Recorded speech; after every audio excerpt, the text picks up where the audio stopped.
Here we are again, Mobile World Congress. Congratulations, another year. Thank you, Justin. So, Vinod just talked to me about trust, and I know trust is very important to Subex. Just talk me through how this actually gets implemented in terms of the product set which Subex has. You've got RA business, which has been going for years. You've got the partner settlement business, nice and mature, and more recently, sort of network analytics and other areas which you've got into. Sure. Maybe to talk about how trust is being applied to those particular product sets. Sure. Maybe in the more recent past, and maybe what's happening in the future. Sure. So, from a revenue assurance perspective, for instance, historically we have been about protecting telco revenues, right?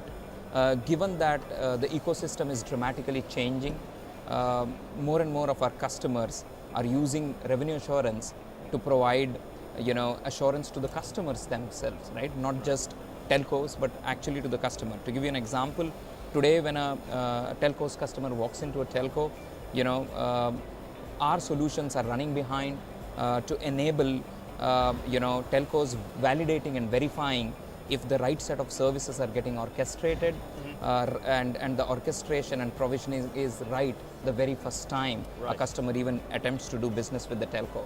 Okay, so it is in a way it is helping telcos build trust among its customers. Okay, if you look at fraud management, the entire ecosystem, which earlier was about voice and about a subscriber buying a device and rather limited, that has dramatically changed. Yep.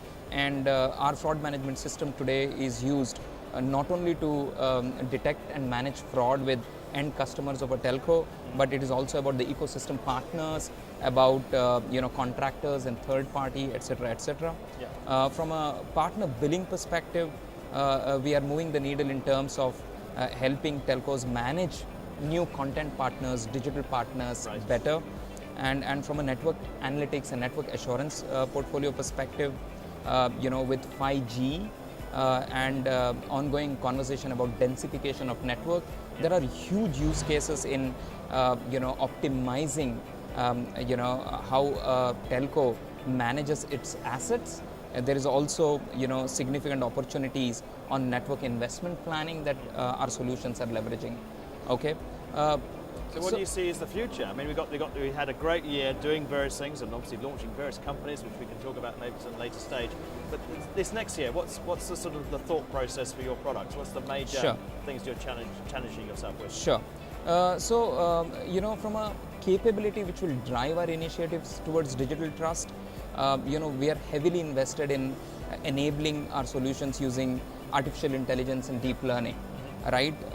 While it is said that there is no sector which is not going to get, which will remain untouched from AI and ML, the fact of the matter is some of the skills that are required to drive, artificial intelligence and machine learning are rather, rare. Yeah. It is our sincere attempt to, bring in increasing order of democratization of artificial intelligence and machine learning into our solutions. Yeah. We want to make sure that not only our engineers and data scientists, but also consumers at a telco end are able to manage, maintain, fine-tune some of the controls that we build into the system.